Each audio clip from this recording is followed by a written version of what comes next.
Rais wa Jamhuri ya Muungano wa Tanzania Mheshimiwa Dr. Samia Suluhu Hassan ameiagiza ofisi ya mwanasheria mkuu wa serikali kukamilisha zoezi la kutafasiri sheria za Tanzania kwa lugha ya Kiswahili.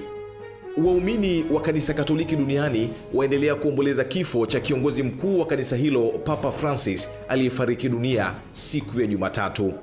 Na katika michezo, Rais wa Jamhuri ya Muungano wa Tanzania Mheshimiwa Dr. Samia Suluhu Hassan aharamia safari na malazi ya klabu ya soka ya Simba iliyosafiri kuelekea nchini Afrika Kusini kuwakabili Stellenbosch.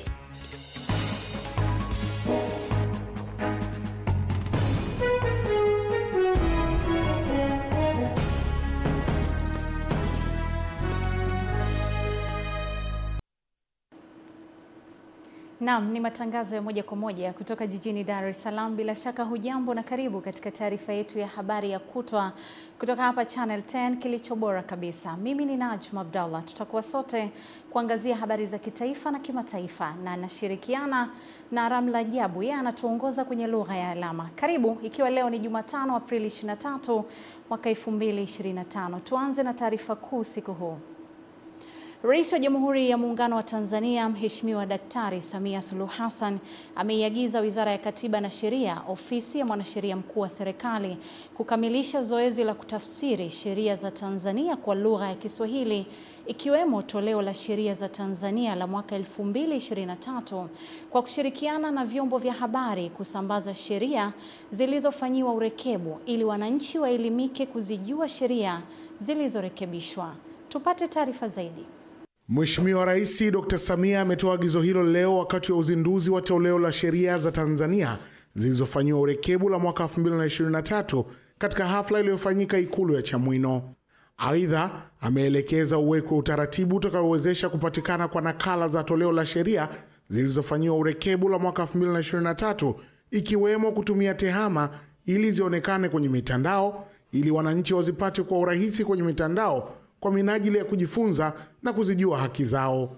Tukaangalie namna tutakavyoweza kufanya kutumia tehama kuharakisha usambazaji na kukuza uwazi wa sheria kwa umma. Lazima zikae, zionekane, watu wazielewe, ziwe accessible kwenye mitandao. Huko mtu akiingia ana search toleo jipya, sijui juzuu rekebu, anaiona inatoka, anafungua anachokitaka, anasoma na anapata uelewa. Katika hatua nyingine, Rais Dr. Samia ameagiza mchakato wa zoezi la urekebu wa sheria wa kupatikana matoleo ya sheria mpya ufanyike kila baada ya miaka 10 badala ya sasa ambapo hufanyika kila baada ya miaka 20 tangu zoezi kama hilo kufanyika, ambapo toleo la mwisho lilitolewa miaka 23 iliyopita mnamo mwaka 2002. Tunatazamia itapunguza muda unaotumika kwenye kufanya utafiti ili kupata uhakika wa sheria inavyosema na hivyo kurahisisha maamuzi. Lakini zaidi ya hapo, juzuu hizi za sheria zilizorekebishwa ni muhimu sana katika kuongeza uwazi na kuzidi kujenga imani ya wananchi kwa serikali yao. Aidha, ni nyenzo muhimu itakayosaidia kupunguza matumizi mabaya ya madaraka na kuziba ombwe la kisheria lilokuwa likitumika kuchochea rushwa. Uzinduzi wa toleo la sheria za Tanzania zilizofanyiwa urekebu la mwaka 2023 unadhihirisha dhamira ya dhati ya serikali kujenga taifa linalosimamia utawala wa sheria kwa kuwa na sheria zilizowekwa wazi, zilizo sahihi na zinazoeleweka. Ni zoezi ambalo kihistoria limekuwa linatekelezwa huko nyuma kwa kutumia fedha kutoka kwa taasisi za kimataifa ikiwemo na Benki ya Dunia. Lakini leo zoezi hili limefanywa kwa fedha ya ndani ya Watanzania. Jambo hili ni kubwa na lazima tujipongeze. Mageuzi na jitihada mbalimbali katika usimamizi wa sheria katika Ofisi ya Mwanasheria Mkuu wa Serikali, ambayo kwa namna moja ama nyingine yamechagiza kukamilika kwa zoezi hili. Mageuzi haya yanajumuisha kuongeza nguvu kazi kwa kuajiri zaidi ya mawakili wa serikali 50 na kuanzisha ofisi ya mwandishi mkuu wa sheria. Salum Pelembo, Channel 10. Naam, tumilike taarifa nyingine. Makamu wa Rais wa Jamhuri ya Muungano wa Tanzania, Dr. Philip Mpango amelitaka bara la Afrika kuwekwa katika maandiko kwa vyakula vya asili vya Kiafrika ili kuwafumbua macho wageni wa mataifa mbalimbali wakiwemo watalii ambao wengi wao hawana uelewa mkubwa wa kuwepo kwa utajiri mkubwa wa vyakula bora barani Afrika. Dr. Mpango ametoa wito huo wakati anafungua jukwaa la pili la shirika la kimataifa la utalii kwa kanda ya Afrika kuhusu utalii wa vyakula vya Kiafrika linalofanyika jijini Arusha. Taarifa kamili na mwanahabari wetu Novatus Makunga kutoka Arusha.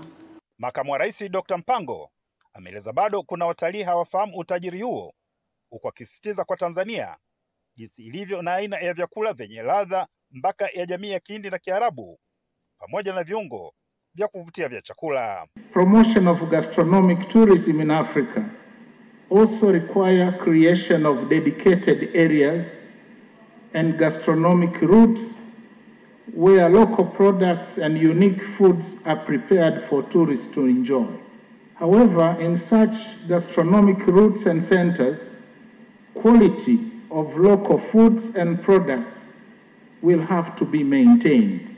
Kinara wa vyakula vya asili vya Afrika, mke wa Rais wa Zimbabwe, Dr. Auxilia Mnangagwa, amesisitiza umuhimu wa kurithisha ujuzi wa vyakula hivyo kutoka kizazi kimoja hadi kingine, huku akibainisha kwa Zimbabwe vyakula hivyo vimeongeza mnyororo wa thamani ya utalii. Since its inception, the program has nurtured men, women and youth who have gone regional and international exporting their products. Some have formed businesses where they supply traditional foods to a number of companies and organizations. Kwa upande wake, Waziri wa Maliasili na Utalii, Balozi Dr. Pindi Azara Chana, pamoja na wadau wa utalii wanaeleza vyakula vya asili ni moja kichocheo kinachowavutia watalii. Tunapolima chakula, tunataka chakula kipate masoko, tule sisi wenyewe tupate lishe bora. Tunataka chakula cha Tanzania kijulikane. Iwe ni ugali, iwe ni chipsi mayai, iwe ni kande.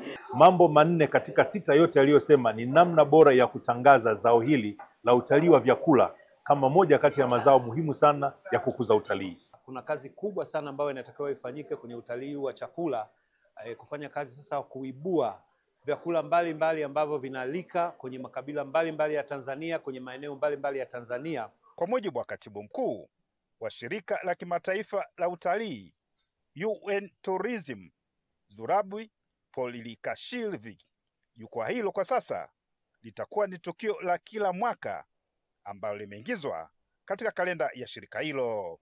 Ni Novatus Makunga, Channel 10, Arusha. Naam, shukrani sana Novatus Makunga, mwanahabari wetu kutoka kule Arusha.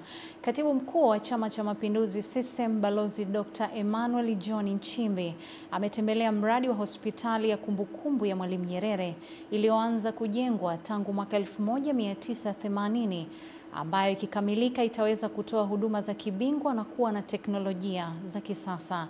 Taarifa zaidi na mwanahabari wetu Jimmy Mengele.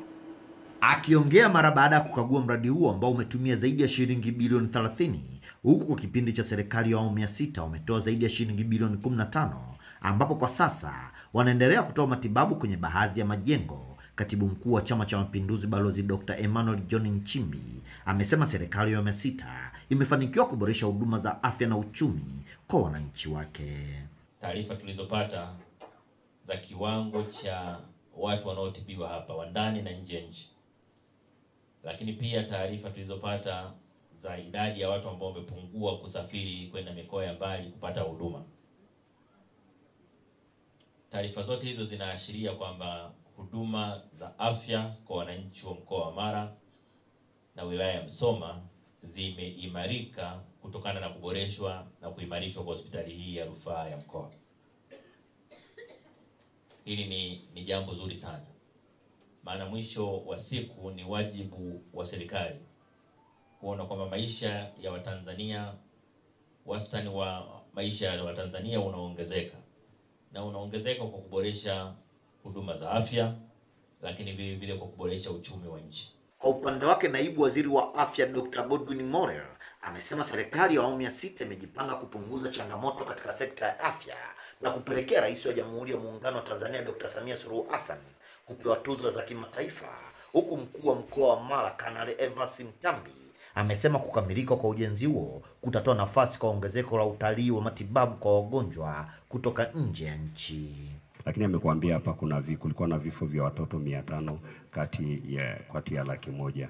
Kwa sasa kwa juhudi ambazo mheshimiwa mmewekeza, rais wetu amewekeza teknolojia kuanzia ngazi ya zahanati mpaka tumefika taifa na utaalamu. Leo tunazungumzia hivyo vifo vya watoto wachanga ni 24, ambayo kwa resources ambao Dr. Samia Suluhu Hassan ametupa, ambao tunaelekeza sasa zinaenda kuelekea mwaka una kujenga vituo na maeneo ya watoto njiti. Tuna uwezo baada ya mwaka mmoja itakuwa imeshuka zaidi sana kwenye eneo hili, na kama unakumbuka mheshimiwa rais wetu amepokea nishani kwenye eneo la kina mama. Naona majengo haya yakikamilika, mgonjwa aliyepata ajali sijui vitu gani maeneo gani ya mbali huko, kama mmepeleka helikopta ikimbeba, haitui kwenye uwanja ule kule, inakuja inatua juu hapa gorofani hapa. Kwa hiyo anawekwa tu kwenye kitanda, anaingia theater. Nikiripoti kutoka mkoani Mara, ni Jimmy Mengele wa Channel 10. Bunge la Jamhuri ya Muungano wa Tanzania limeamuru suala la tuhuma zilizotolewa na mbunge wa Arusha mjini Mrisho Gambo dhidi ya miradi mikubwa 4 ya maendeleo inayotekelezwa na halmashauri ya jiji la Arusha kupelekwa katika kamati ya haki, maadili na madaraka ya bunge. Kutoka jijini Dodoma, mwandishi wetu Roda Simba ana taarifa zaidi. Hatua hiyo imechukuliwa na Spika wa Bunge Dr. Tulia Ackson kufuatia madai yaliyoibuliwa na mbunge wa Arusha mjini Mrisho Gambo Aprili 16, 2025 wakati wa mjadala wa bajeti ya ofisi ya Rais TAMISEMI bungeni jijini Dodoma, ambapo alieleza kuwepo kwa matumizi mabaya ya fedha katika ujenzi wa miradi hiyo 4 ikiwemo jengo la utawala la halmashauri ya jiji la Arusha. Kufuatia hilo, Spika wa Bunge Dr. Tulia alimwelekeza Waziri Mchengerwa kufuatilia tuhuma hizo na kutoa majibu kwa bunge. Baada ya Waziri Mchengerwa kutoa maelekezo yake, mbunge Mrisho Gambo akasimama kuomba mwongozo wa Spika kuwa hakuridhishwa, akidai kuwa baadhi ya taarifa zilizotolewa hazikuwa za kweli. Mradi wa jengo la utawala ulianza mwaka 2019. Wakati huo Mheshimiwa Mrisho Gambo akiwa mkuu wa mkoa wa Arusha kama msimamizi mkuu. Ujenzi ulifanyika kwa njia ya force account na baadaye ukahama kutoka force account na kuingia kwa mkandarasi. Akapatikana mkandarasi mshauri ambaye akasaidia kupatikana kwa mkandarasi wa ujenzi Mheshimiwa Mrisho Gambo akiwa mbunge. Hii yote ilitokana na malumbano yaliyokuwepo kati ya Mheshimiwa mbunge na baraza la madiwani. Basi hakuna fedha ya serikali iliyoibiwa mpaka sasa. Kwa naomba niombe mwongozo wako, kwa sababu Mheshimiwa Waziri ametoa majibu na mimi nilitoa maelezo nikiomba uchunguzi ufanyike. Kwanza amesema hili jengo limeanza nikiwa mkuu wa mkoa, hapo amesema uongo. Lilianza nikiwa mbunge. Mheshimiwa Gambo, inaonekana kwenye ile taarifa iliyosomwa na serikali, yeye anasema waziri amedanganya kwenye taarifa yake. Kwa hivyo jambo hili, kwa sababu mimi sina uwezo sasa hapa wa kuanza kufuatilia kila mmoja, nalipeleka kwenye kamati yetu ya kudumu ya bunge ya maadili, kule wataenda kusikilizwa. Wakati huo huo, bunge limepitisha makadirio ya mapato na matumizi ya ofisi ya Rais, Menejimenti ya utumishi wa umma na utawala bora kiasi cha zaidi ya shilingi trilioni 1.3 kwa mwaka wa fedha 2025-2026.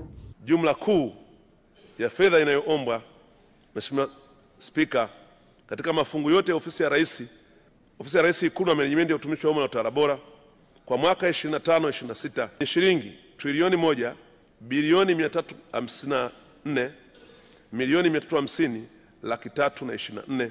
Kutoka bungeni jijini Dodoma, mimi ni Roda Simba wa Channel 10. Naam, na tutoke bungeni tuelekee mkoa wa Pwani. Huko tunaambiwa katibu wa neki itikadi, uenezi na mafunzo taifa CPA Amos Makalla amekemea baadhi ya viongozi na kamati za siasa za wilaya na mikoa kuacha tabia ya kuwabeba wagombea na kuahidi ushindi. Margaret Malisa anafafanua zaidi. Makala ametoa onyo hilo wakati wa mkutano mkuu wa jimbo la Kibaha mjini ulioandaliwa na mbunge wa jimbo hilo Mheshimiwa Sylvester Koka kwa ajili ya kusoma utekelezaji wa ilani ya Chama cha Mapinduzi ya mwaka 2020-2025. Kwamba lengo letu la chama ni kuhakikisha kwamba panakuwepo na nidhamu, kuheshimu kanuni, kuheshimu taratibu zetu za uteuzi ndani ya chama chetu. Niwaombe viongozi, kamati za siasa za wilaya, na ninapoongelea hapa maana naongelea nchi nzima, tusibebe wagombea. Comrade Makala pia amewatahadharisha wanaobeza maendeleo yanayofanywa na Daktari Samia Suluhu Hassan na kusisitiza kuwa mwenye macho haambiwi tazama. Akisoma taarifa ya utekelezaji wa ilani ya CCM katika kipindi cha miaka 5, mbunge wa jimbo la Kibaha mjini Mheshimiwa Sylvester Koka amesema maswali yote yaliyohoji bungeni katika kipindi chote cha miaka 5 yamefanywa kazi. Katika kwenda kutekeleza miradi yetu mbalimbali, kwa namna mlivyonituma ndugu zangu, niliwajibika kuhakikisha ninaihoji serikali kwa nguvu yote ambayo mmenipatia, ifanye yale mambo ambayo yalikuwa ni kero na itekeleze miradi katika maeneo yetu. Great Malisa, Channel 10. Mwenge wa Uhuru umeweka mawe ya msingi kukagua na kuzindua miradi 7 ya maendeleo katika wilaya ya Chemba mkoani Dodoma yenye thamani ya shilingi bilioni 1.6. Tupate taarifa zaidi. Mwenge wetu wa Uhuru utakimbizwa umbali wa kilomita 136. Mapema asubuhi Mwenge wa Uhuru uliwasili wilayani Chemba ukitokea wilaya ya Chamwino mkoani Dodoma na kupokewa na kaimu mkuu wa wilaya ya Chemba Joakim Nyingo na kukimbizwa katika maeneo mbalimbali wilayani humo.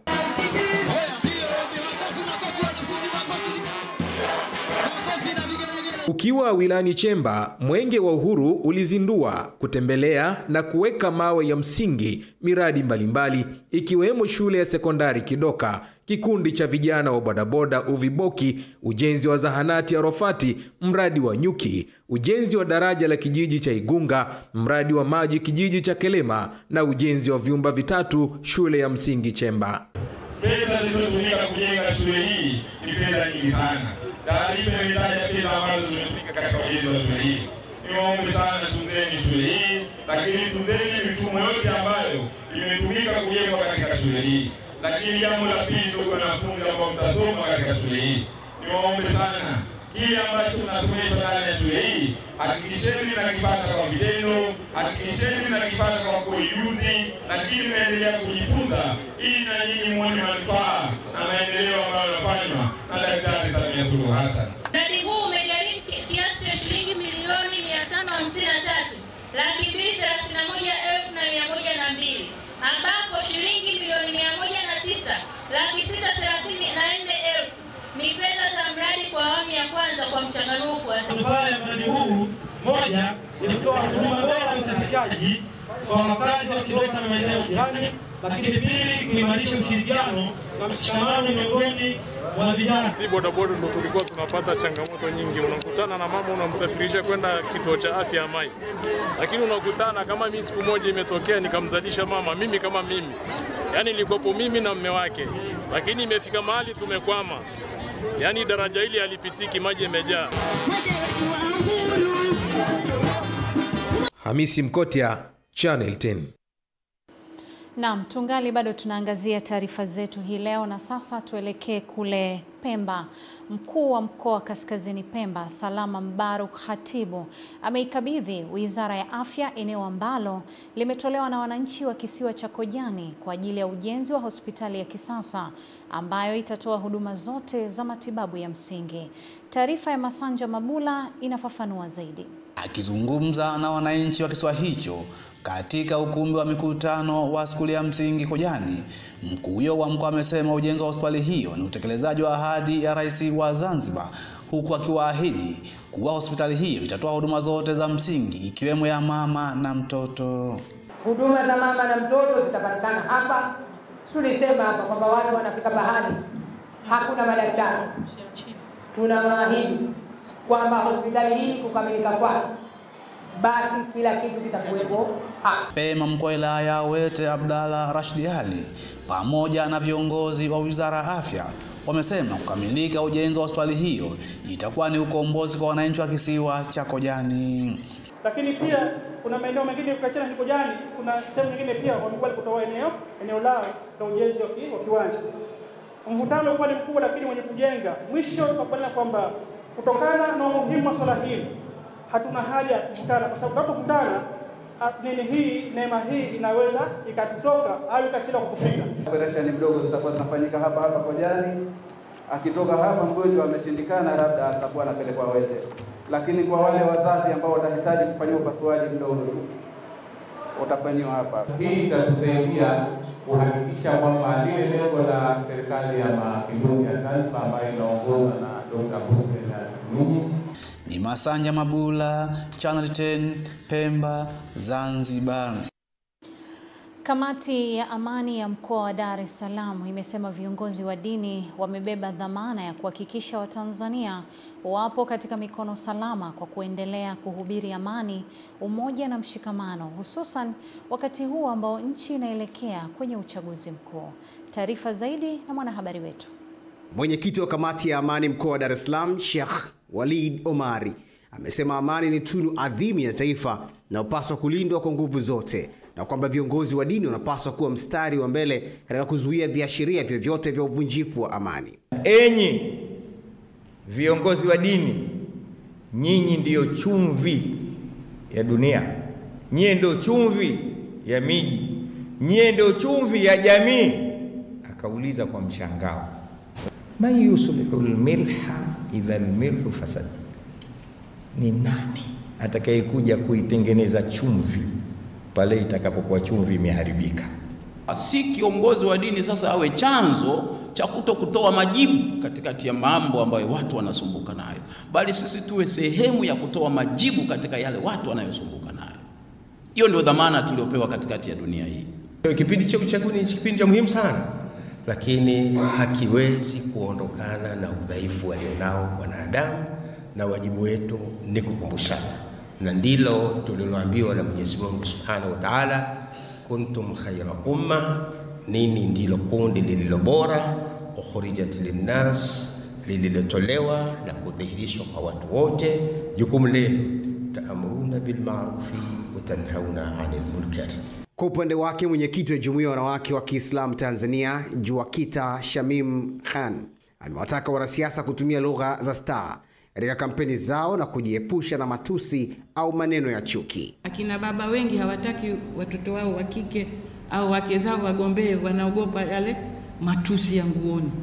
Lakini mimi nasema tusiogope matusi ya nguoni, tuwe pamoja. Sisi pia ni binadamu, uwezo tunao, na tunamwona mama yetu ndio rais, anatawala watu milioni 61. Tunapoelekea kwenye uchaguzi, sisi kama viongozi, kazi yetu kubwa si ushabiki wa siasa, isipokuwa kushauri viongozi, kushauri ili nchi yetu endelee kuwa na amani, kushauri na kuiombea. Kuhusiana na rais wetu wa Tanzania, Mama Samia Suluhu Hassan, yule ni rais tayari. Tayari kishakuwa rais. Wewe hata ukikasirika yule rais tu. Kutoka Dar es Salaam, Nelson Munema, Channel 10. Naam, shukrani sana mwanahabari wetu Nelson Munema. Tume huru ya uchaguzi imethibitisha na kujiridhisha maoni ya wadau vikiwemo vyama vya siasa katika wilaya ya Ilala yanayohusu kutaka kugawanywa kwa jimbo la Ukonga, ambapo tume hiyo imeridhia kwenda kuchakata na kutoa taarifa hapo baadaye. Hamisi Suleiman ana taarifa zaidi. Kamishna tume huru ya uchaguzi Omari Ramadhani Mapuri akizungumza na wadau hao waliokutana katika kikao na tume hiyo huru ya uchaguzi amesema taratibu zote za kisheria zimefuata, kilichobaki ni maamuzi ya kukubaliwa ombi lao ama kukataliwa. Tunawapongeza kwa kuifanya kazi yetu kuwa nyepesi, na kwa kauli moja mmekubaliana kuwa maombi yaliyowasilishwa ya mapendekezo ya kuligawa jimbo la Ukonga halmashauri ya jiji la Dar es Salaam, mkoa wa Dar es Salaam ni sahihi kwa mujibu wa barua iliyowasilishwa na katibu tawala wa mkoa. Tume itakutana na kuendelea kuchakata taarifa zote, na baada ya hapo, kwa kuzingatia masharti ya ibara 75(1) ya Katiba ya Jamhuri ya Muungano wa Tanzania mwaka 1977, itatangaza majimbo yaliyogawanywa au kubadilishwa majina. Mkuu wa mkoa wa Dar es Salaam Albert Chalamila akizungumza katika mkutano huo ambao pia ulihusisha kamati za ulinzi na usalama za wilaya na mkoa, amesema mkoa wa Dar es Salaam umejipanga katika kuhakikisha amani na utulivu unatawala, lakini pia wananchi watumie demokrasia yao katika kuchagua viongozi kwa huru na haki. Sisi mkoa wetu wa Dar es Salaam tumejipanga kuhakikisha kuna mazingira salama sana, ili huko mwishoni wale wote ambao wanajikita katika kufanya analysis ya masuala ya kiuchaguzi waje wahitimishe kwamba uchaguzi huu ulikuwa free and fair. Lakini tunaamini kwamba election ni moja ya indicator ya democracy, na democracy ni moja ya indicator kubwa sana ya good governance.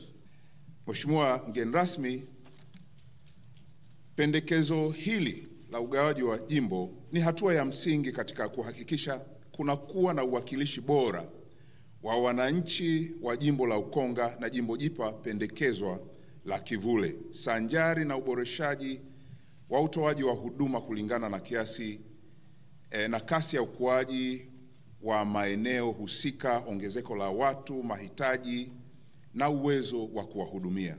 Kwa niaba ya Wanailala, tuna matumaini makubwa tutakapopata rasmi jimbo hili, tutakwenda kutendea haki, kusimamia yale maelekezo ambayo mkuu wetu wa mkoa wa Dar es Salaam ameyasema, kwenda kusimamia haki, sheria na taratibu, ili chaguzi katika haya majimbo yote yaweze kwenda kwa haki na salama.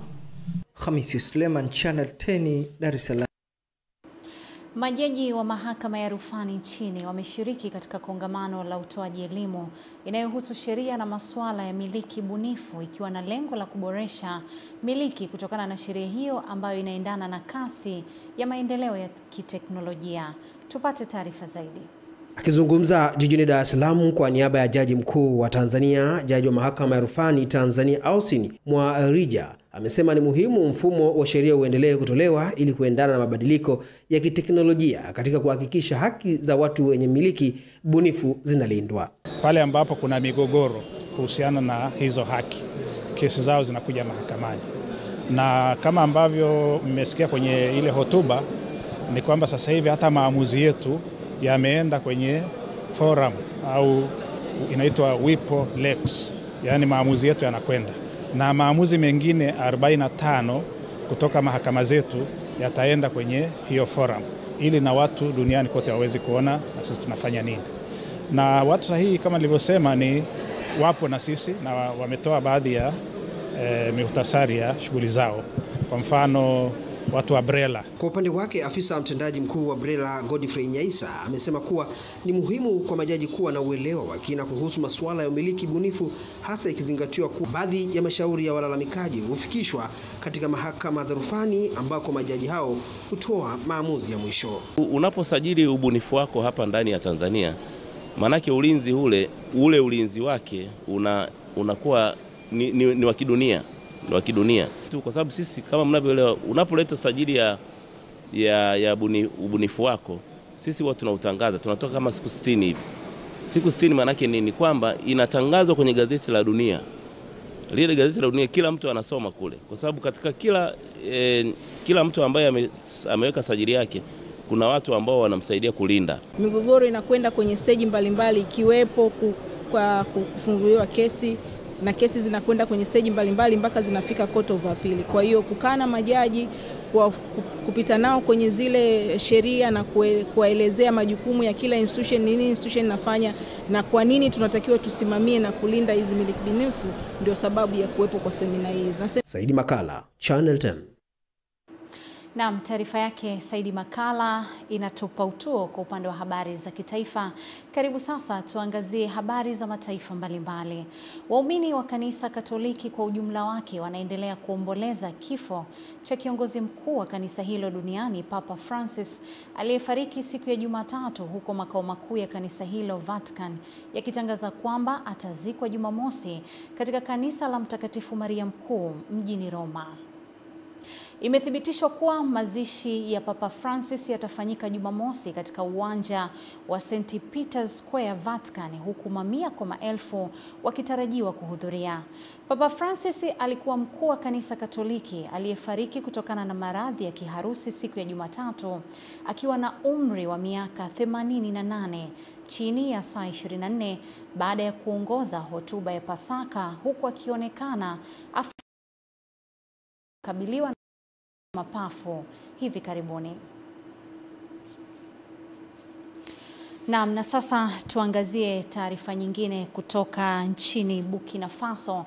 Serikali ya kijeshi ya Burkina Faso imesema imezuia njama kubwa ya kumpindua kiongozi wa utawala wa kijeshi Kapteni Ibrahim Traoré, ambapo inadai kuwa wapanga njama hao walikuwa wakifanya kazi kutoka nchi jirani ya Ivory Coast. Waziri wa usalama Mahmoud Sana amesema kuwa jaribio hilo la mapinduzi liliongozwa na wanajeshi na wa zamani waliokuwa wakishirikiana na viongozi wa makundi ya kigaidi. Habari zinasema lengo kuu lilikuwa kusababisha vurugu kubwa na kuiweka nchi chini ya usimamizi wa shirika la kimataifa, huku mpango wao ukiwa kushambulia ikulu ya rais wiki iliyopita.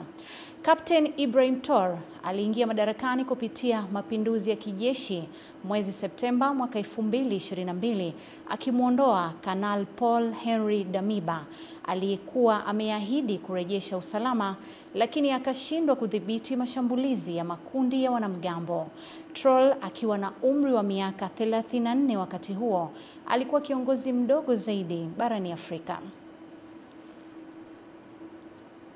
Naam, ni hayo ambayo tumekuandalia kwa upande wa habari za kimataifa. Mimi ni Najma Abdallah, nashirikiana na Ramla Jabu ambaye anatuongoza upande wa lugha ya alama. Unaendelea kutazama Channel 10, kilicho bora kabisa.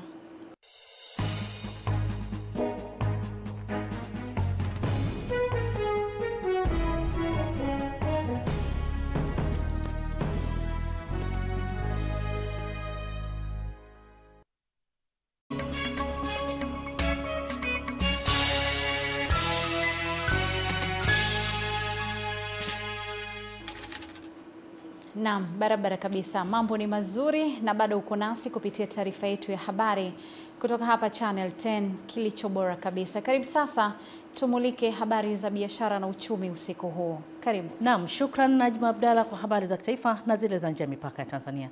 Mtazamaji, ni habari za biashara na uchumi na mimi ni Margaret Itala. Kwanza kabisa tuangazie uchaji wa mafanikio ya sekta ya madini nchini katika kukuza pato la taifa. Sekta ya madini nchini imefanikiwa kuongeza mchango wake katika pato la taifa kwa zaidi ya 1% katika kipindi cha mwaka mmoja, huku serikali ikiweka mazingira wezeshi yatakayofanya sekta hiyo kuchangia zaidi. Tupate taarifa zaidi. Akitoa taarifa mbele ya waandishi wa habari hapa jijini Dodoma, Waziri wa Madini Bwana Anton Mavunde alisema sekta ya madini imeweza kukuza mchango wake katika pato la taifa hadi kufikia 10.1 mwaka 2024, mapema kabisa kabla ya mwaka 2025 kama ambavyo iliainishwa kwenye sera ya madini ya mwaka 2009 na kwenye mpango wa maendeleo wa taifa wa miaka mitano 2021 mpaka 2026.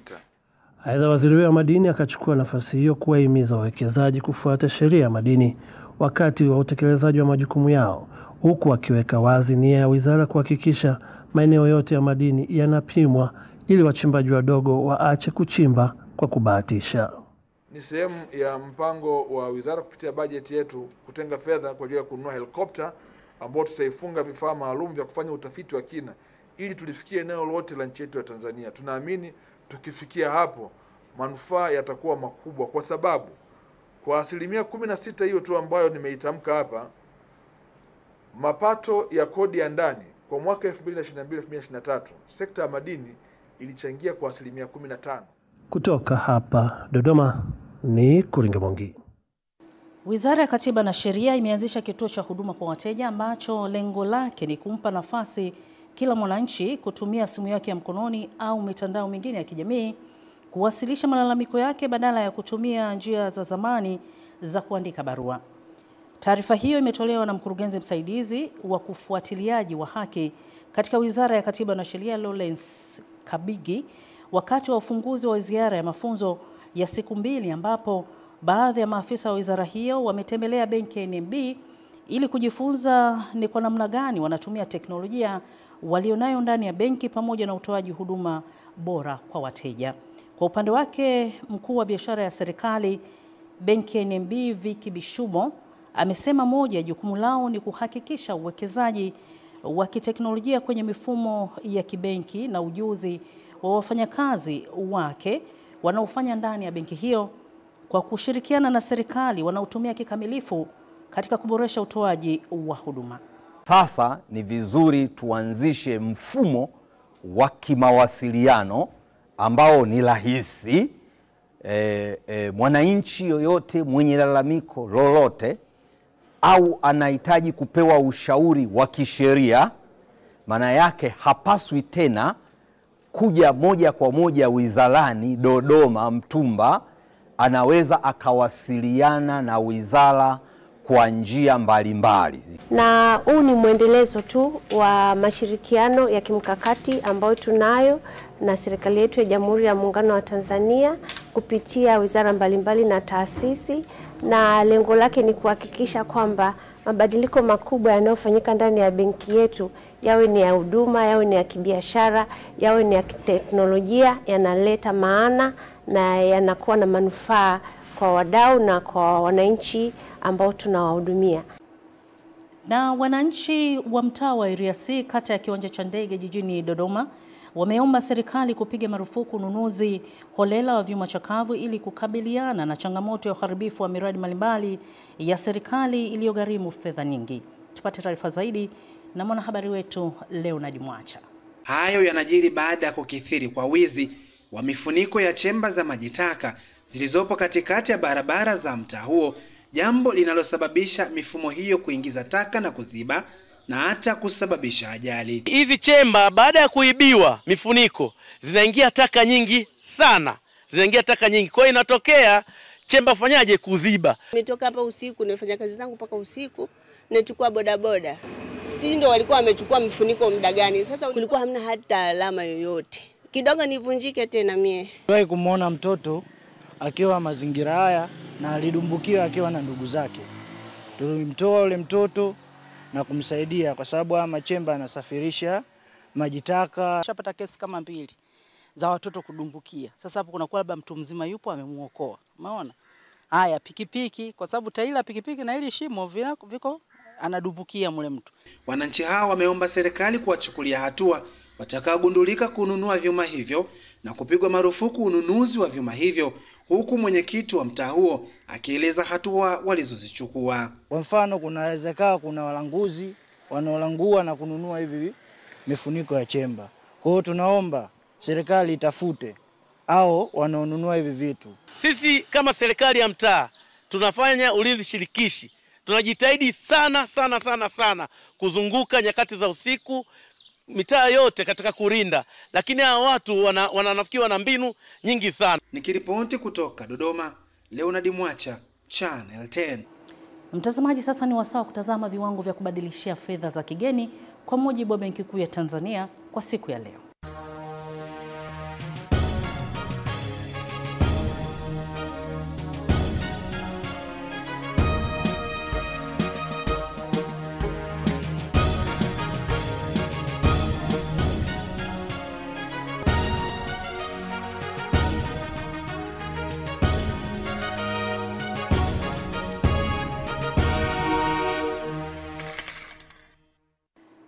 Na mtazamaji, mpaka hapo sina la ziada katika habari za biashara na uchumi.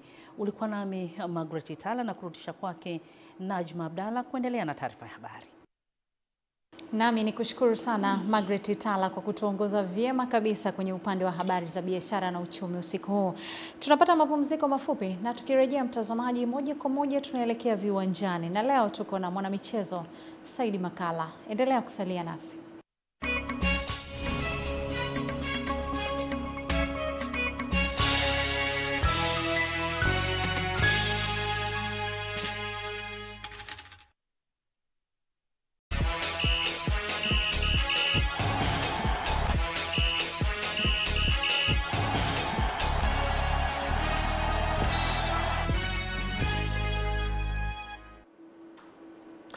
Naam, asante sana Najma Abdallah. Mtazamaji, tuendelea taarifa yetu ya habari. Karibu sasa tuangazie yale ya kimichezo tuliyokuandalia kwa siku ya leo, na utaambatana nami Saidi Makala katika viwanja mbalimbali, lakini tukianza na hapa nyumbani tuangazie yale ambayo yameandaliwa kwa ajili yako. Karibu sana.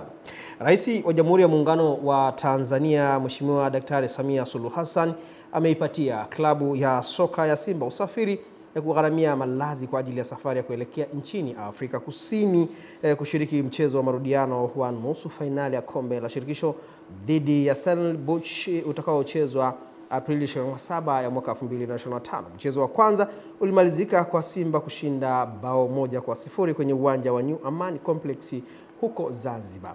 Sasa mwenyekiti wa bodi ya wakurugenzi na rais wa klabu hiyo ya Simba Mohamed Dewji amethibitisha kupokea msaada huo na kutoa shukrani kwa Rais Samia kwa mchango wake mkubwa katika kuendeleza michezo, akisisitiza kuwa inatambua na kuthamini juhudi hizo za klabu ya soka ya Simba. Na wakati huo huo, mapema hii leo kikosi hicho cha Simba kimefunga safari kuelekea nchini Afrika Kusini tayari kwa ajili ya mchezo wa mkondo huo wa pili, hatua ya nusu fainali ya michuano ya kombe la shirikisho barani Afrika dhidi ya wapinzani wao hao Stellenbosch Aprili 27 ya mwaka huu. Akizungumza kabla ya kuanza safari hiyo kwenye uwanja wa ndege wa kimataifa wa Mwalimu Julius Nyerere, meneja wa idara ya habari na mawasiliano wa klabu ya soka ya Simba Ahmed Ali amesema wao hawana hofu kamwe kuelekea katika mchezo huo kutokana na ubora wa kikosi chao, na dhamira yao kwa sasa ni kufuzu hatua hiyo ya fainali. Sisi tunacheza fainali. Nendeni mkawaambie watu ya kwamba Simba anacheza fainali mwaka huu. Yes, na unapomwambia mtu Simba anacheza fainali, sio kama una bet au sio kwamba unapiga ramli. Unazungumza kitu chenye uhakika wa 100%. Labda tu yasiwe ni mapenzi ya Mwenyezi Mungu Simba kucheza fainali mwaka huu. Labda Mwenyezi Mungu apitishe heri yake Simba asicheze fainali mwaka huu. Lakini ukizungumzia in terms of quality, Simba anacheza fainali mwaka huu. Ukizungumzia in terms of preparations, kwa maana ya maandalizi, Simba anacheza fainali mwaka huu. Ukizungumzia ubora, ukizungumzia uzoefu, ukizungumzia mahitaji na matakwa, Simba anacheza fainali mwaka huu.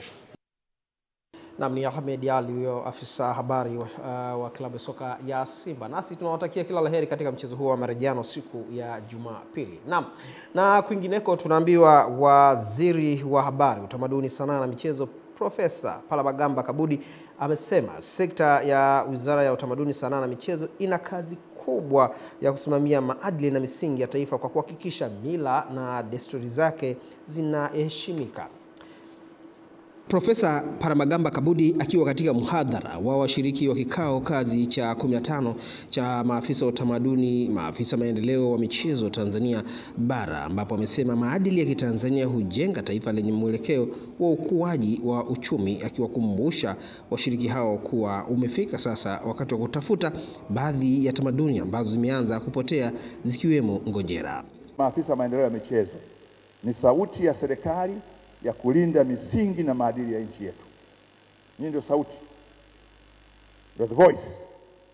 Pili, nyinyi ndio waelimishaji wa misingi hii ya maadili na waelimishaji kwa vitendo, lakini nyinyi ndio wahamasishaji, nyinyi ndio watetezi, na nyinyi ndio walinzi. Katika hatua nyingine ameelekeza maafisa hao kusimamia sera za maadili ndani ya michezo kwa kueleza kuwa usimamizi wa misingi ya kitaifa utasaidia kukuza sekta za michezo.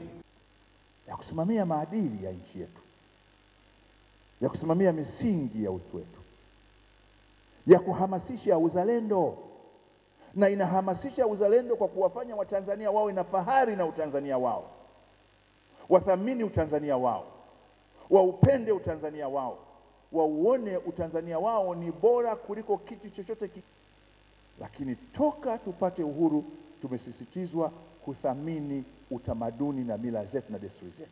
Mheshimiwa Waziri Mkuu ameagiza makatibu tawala na wakurugenzi wahakikishe watumishi wanasimamia vitengo vya utamaduni na michezo. Watumishi wanaosimamia vitengo vya utamaduni na michezo wana sifa za kimuundo na kiutendaji.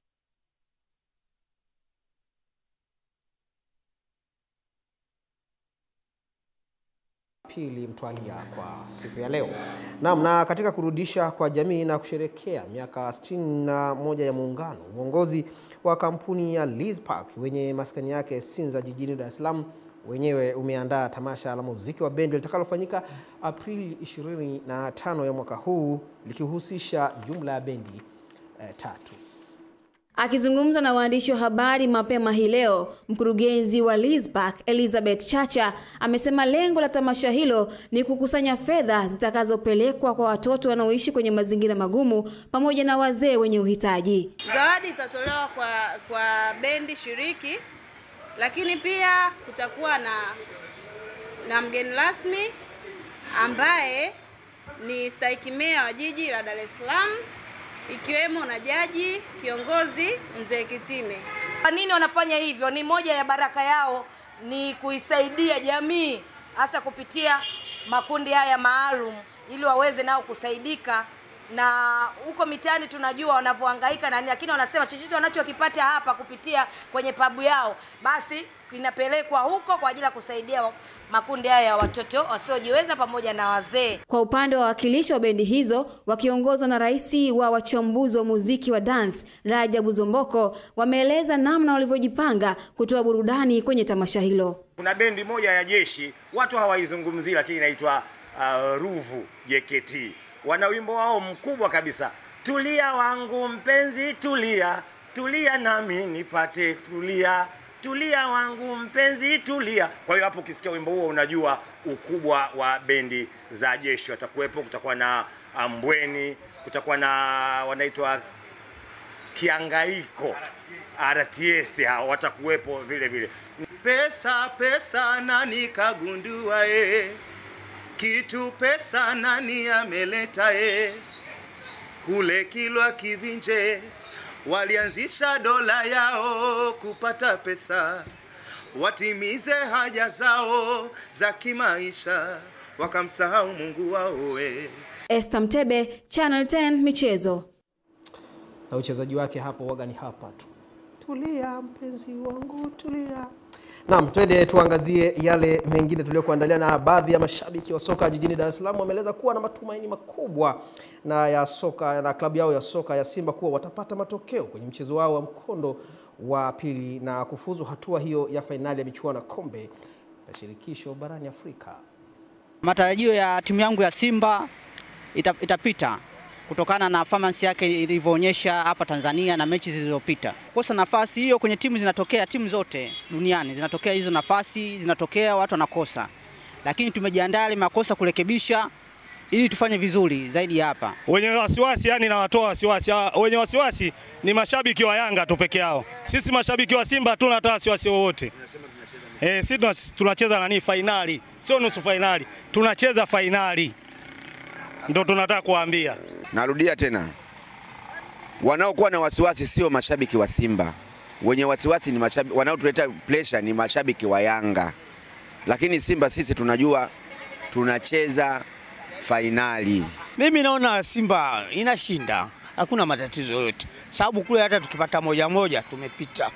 Ila tu tutarajie tu kulipata hilo kombe. Mimi nasema washabiki wa Simba tusiwe na wasiwasi. Huu ndio mwaka wetu na vile vile kama ni mwaka wetu vile vile hata upande wa pili washangilie kutokana haya hii ni starehe ya kwetu wote.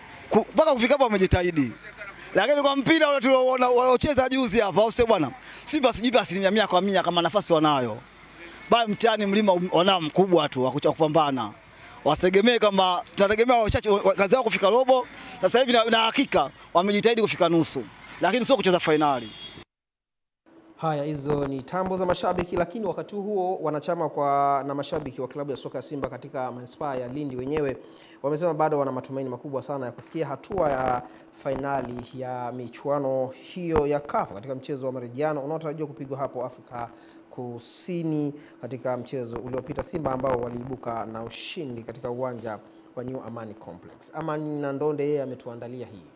Wakitoa maoni yao mbele ya kamera ya Channel 10 wamesema licha ya ushindi mwembamba waliopata kutoka kwa wapinzani wao Stellenbosch, lakini bado wana imani ya kufuzu hatua ya fainali katika mchezo wa marejeano unaotaraji kupigwa nchini Afrika Kusini. Wamesema matumaini yao ni kuona Simba ikifuzu fainali, hivyo wachezaji wao wanapaswa kucheza kitimu na kujituma zaidi ili kuwapatia furaha mashabiki wao ambao wana kiu kubwa ya kuiona timu yao ikifuzu hatua ya fainali na hata kuchukua kombe hilo. Yote kwa yote mimi naiombea Simba yangu icheze mpira kule ugenini, sababu hapa tumeshapata mtaji, ingawa ni goli moja, lakini mara nyingi aliotangulia ametangulia. Na hiyo mechi za nusu finali kwa kweli kuna wengine wametoa sare nyumbani. Kwa hiyo Simba ameshapata mtaji wa goli moja, kwa hiyo ana mzigo kule ili afungwe goli 2 bila Simba aondoke. Kwa hiyo kama wanacheza mpira kitimu tunatoboa. Hawa ana tatizo la uchoyo pale mbele. Sasa kama Hawa akisema mimi nataka nijitolee nizikunje za hivi si. Mwanangu kule sisi tunatoboa tena kwa ushindi tunakuja nayo Tanzania hapa. Tena bila matatizo yoyote ya. Wana uchoyo pale mbele pale maforward wetu. Unajua maforward wetu kama kusana na uchoyo. Yaani kwa kweli sisi tunatoboa afu kuna zingine zile zinafika pale mabeki tuna hapa wanafanya kazi nzuri, viungo wanafanya kazi nzuri pale. Unaweza kumwona mpira amechukua ama akachukua teba pale mpaka kusema azunguke, mtu anamwona yuko pale. Lakini anashindwa kutoa pasi kumpa mwenzie, anataka yeye sifa aonekane amefunga yeye, ndio tatizo kubwa pale sisi mbele pale sisi. Mpanzo anafanya kazi nzuri sana, lakini wanamwalibia pale mbele pale vijana choyo aache. Akizungumza kwa niaba ya mashabiki wa Yanga, mdau wa michezo manispaa ya Lindi Jonas Mwitila amewasihi mashabiki wa klabu yake na Watanzania kwa ujumla kuwapa moyo watani wao, kwani endapo Simba itafuzu fainali na hatimaye kuchukua kombe, basi furaha itakuwa ni ya Watanzania wote na sio Simba pekee. Mimi ni mshabiki kindakindaki wa Yanga na waunga mkono wenzangu wa Simba. Hatua waliofikia ni nzuri na ambacho tayari tunajivunia kwa hapa Tanzania, wana faida ya goli moja. Na tuhitimishe katika habari za hapa nyumbani. Kunaambiwa jumla ya timu 19 upande wa wanaume na wanawake zinashiriki mashindano ya muungano wa mpira wa wavu yenye lengo la kuadhimisha na kusherehekea miaka 61 muungano wa Tanganyika na Zanzibar. Ni sehemu ya mashindano hayo yanayofanyika kwenye viwanja vya Chuo Kikuu cha Dar es Salaam, ambapo Channel 10 Michezo imezungumza na mkurugenzi wa utawala wa shirikisho la mpira wa wavu nchini Riziki Godwin kujua mfumo unaotumika mpaka kupata bingwa wa mashindano hayo upande wa wanaume na wanawake. Kwa upande wa wanaume tuna timu 10 ambapo timu 3 zinatoka visiwani na timu 7 zinatoka bara. Kwa upande wa wanawake tuna timu 9 ambazo timu 3 zinatoka visiwani na timu 6 zinatoka bara. Kwa hiyo mfumo wa mashindano yetu utakuwa ni mfumo wa makundi, kwa maana kwa wanaume tunatengeneza makundi mawili na upande wa wanawake pia tunatengeneza makundi mawili. Washindi wawili wa juu wanakwenda hatua ya nusu finali na mpaka tunaenda kupata bingwa. Katika hatua nyingine, Riziki amesema licha ya kuwa mashindano hayo ni sehemu ya maadhimisho ya sherehe za muungano, lakini pia yanatumika kuibua vipaji vipya, huku baadhi ya wachezaji wakieleza matarajio yao. Kwanza malengo makubwa ya mashindano haya, cha kwanza ni kudumisha muungano. Ndio maana unaona tuna timu za Zanzibar lakini pia tuna timu za Tanzania bara. Lakini lengo la pili ni kuendelea kuibua vipaji na kutangaza mchezo wetu. Kwenye kuibua vipaji ndio unapata hapo ambapo unaweza ukaona unapata wachezaji wa underage ambao wanaweza kusaidia timu ya taifa, lakini pia unaweza kupata wachezaji wa senior wanaoweza kucheza timu ya taifa. Kwa hiyo hayo pia ni malengo ya mchezo huu kwenye kuendesha mashindano haya. Binafsi kwanza natarajia kuonyesha uwezo mzuri, na kwa timu kwa ujumla natarajia kwamba tutafika hatua ya nusu finali na mwisho kuqualify kuingia finali. Jitahidi hivyo, tunaendelea kucheza hii mechi yetu ya pili. Mechi yetu ya kwanza tulishinda seti 3 bila, na hii hapa tunaendelea kucheza, tunaamini tutapata matokeo. Kiupande wangu mimi nimekuja kushindana na lengo ni kubwa kwamba tupate maendeleo ya ubingwa. Mimi ni Juma Abdurrahmani na hii ni Channel 10. Naam, asante sana Juma. Na mtazamaji, sasa tuvuke mpaka ya nje huko ambapo tunaambiwa mambo mengi yaliyoandaliwa na msimulizi wetu hapa anatusimulia kwa kina. Karibu katika habari za michezo kimataifa, na tutaangazia ambayo yanajiri nchini Italia. Ligi kuu ya Italia Serie A imepanga upya baadhi ya mechi zake kufuatia msiba wa Papa Francis aliyefariki dunia Jumatatu akiwa na umri wa miaka 88. Mazishi ya kiongozi huyo wa kanisa Katoliki kutoka Amerika Kusini yamepangwa kufanyika Jumamosi hii katika uwanja wa St. Peter Square mbele ya Basilika ya Mtakatifu Petro, kabla ya kuzikwa katika Basilika ya Santa Maria Maggiore huko Roma. Kwa heshima ya tukio hilo kubwa, Serie A imehamisha mechi zake 3 zilizokuwa zipigwa Jumamosi hadi Jumapili. Miongoni mwa mechi hizo ni pambano kali kati ya Inter Milan na AS Roma ambalo sasa litapigwa Jumapili saa 10 jioni katika uwanja wa Giuseppe Meazza. Awali kulikuwa na taarifa kuwa huenda Inter ingepewa mapumziko zaidi kabla ya nusu fainali ya ligi ya mabingwa Ulaya dhidi ya Barcelona, lakini ligi imethibitisha mabadiliko rasmi ya tarehe. Mchezo mwingine uliopangwa upya ni wa Como dhidi ya Genoa ambao sasa utachezwa Jumapili saa 7:30 mchana. Kadhalika kati ya Lazio na Parma iliyopaswa kuchezwa Jumamosi jijini Roma sasa itapigwa Jumatatu saa 3:45 usiku. Aidha, kamati ya kimataifa ya Olimpiki ya Italia CONI imetoa tamko la kusitisha shughuli zote za kimichezo zilizopangwa kufanyika Jumamosi, ikiwa ni sehemu ya heshima kwa kifo cha Papa Francis. Ni hayo tu katika michezo kimataifa. Mimi ni Salum Pelembo na hii ni Channel 10. Naam, asante sana Salum Pelembo kwa habari hizo za kimataifa. Kimsingi zinahitimisha habari za michezo na burudani. Tutajikumbusha kwa kupata muhtasari na baadaye basi atakuja hapa Najib Abdallah kwa ajili ya kuhitimisha habari kwa siku ya leo. Mimi nikutakie usiku mwema, alamsiki.